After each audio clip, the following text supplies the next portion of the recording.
Meet Ali Bennett, a friend of mine, a young Muslim born and raised in Sydney, Australia, who has lived quite a successful life. However, it was only recently that his life took a dramatic turn. This is Ali's story. Where are you at now with your life? What's happened to you? And at this point in my life, wallah, I've been gifted, alhamdulillah, by Allah, with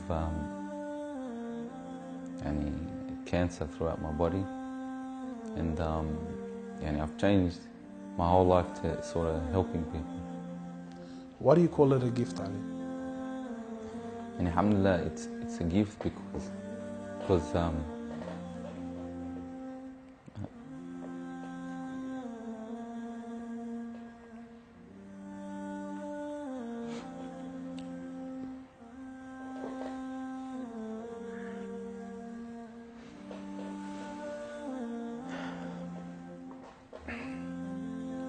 and it's a gift because Allah's given me a chance to change.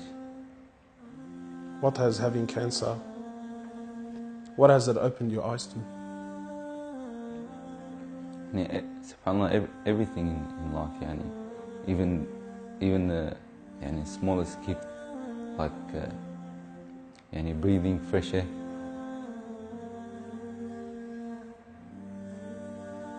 Do you feel like you used to take that for granted before?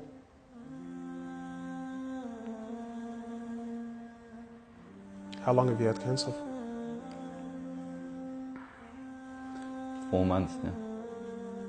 Ali was diagnosed with stage 4 cancer and given only 7 months to live. Upon finding the news, he immediately sold his successful business and was forced to reconsider the lavish lifestyle he was accustomed to. Everything was to change. Ali, what was your reaction when you came to know you had cancer? I got rid of my cars, I got rid of my watches, even my clothes. I took them with me overseas and I gave them to a lot of people up there, alhamdulillah.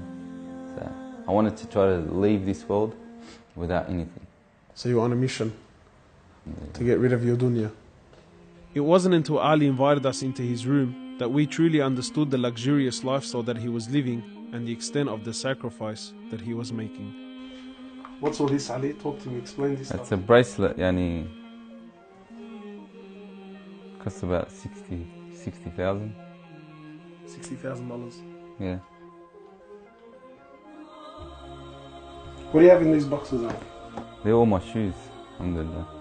Louis Vuitton? All Louis Vuitton. How much is something like this worth, Ali? They're probably about 1,300. How much you pay for that, Ali? About 700. Thongs. For a pair of thongs, yeah. So what's happening with the sunglasses here, Ali? I just like collecting different sunglasses. Yeah? I've got rid of a lot of them. I gave them to a couple of brothers in Africa, alhamdulillah. So you're telling me there's a kid in Africa that's walking around with Louis Vuittons and... Can I try one of these hats on? I've only mentioned them in my talks like 100 times. You can try the red one on. It's limited edition one. Barakallah. What do you reckon else? Sheikh Gucci. Ali's interest in the dunya has left him abruptly and no longer holds a place in his heart. So Ali, what do you feel now, like when you look at this? And driving something like this doesn't really cross my mind anymore. It's not something I would want to do no more. After someone tells you, or you find out that you're sick, or you haven't got much time in this life, wallah, this is the last thing you would want to chase. And this is how we should be living our life every day. Car like this, people would love to be in it, people would love to own, people would love to drive it. Wallah, they're going for the wrong goals. And you realize that when you get sick, when someone tells you haven't got long to live, you realize all this stuff, it does not benefit us in any way. So what's the value of this in your heart now? This is worth one pair of thongs for a little African child with no thongs. Wallahi, it's worth more than me to see him smile with a pair of thongs than own one of these. Wallah al-Azim. Ali has since dedicated the remainder of his life and wealth to helping those who are far less fortunate than him. After an emotional journey to Africa, Ali has established a charity titled Muslims Around the World Project.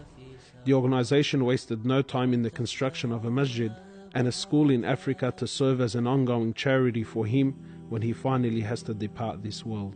Well, it all started from when I went to the cemetery when a brother that has cancer passed away. And I was at the cemetery and I was just thinking to myself, after you go, there's nothing. There's no one there for you. No mother, no father, no brother, no sister, except for your deeds. And even your money is not going to be there for you. So the only thing that's going to be there for you is a sadaqah.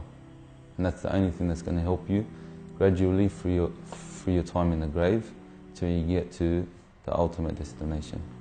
As the reality of death further sinks in, Ali spends most of his personal time in preparing himself for his final meeting with his Creator, Allah.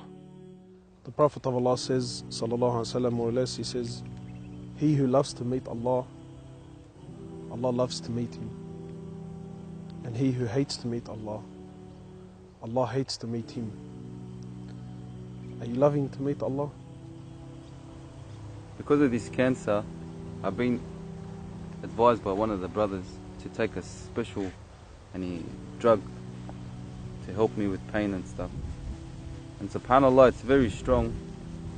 I took a bit too much and I came into a whole different world within not knowing where I was, and it was very hard for me.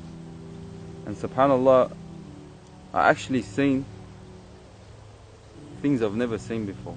Cemetery when a brother that has cancer passed away, and I was at the cemetery and I was just thinking to myself,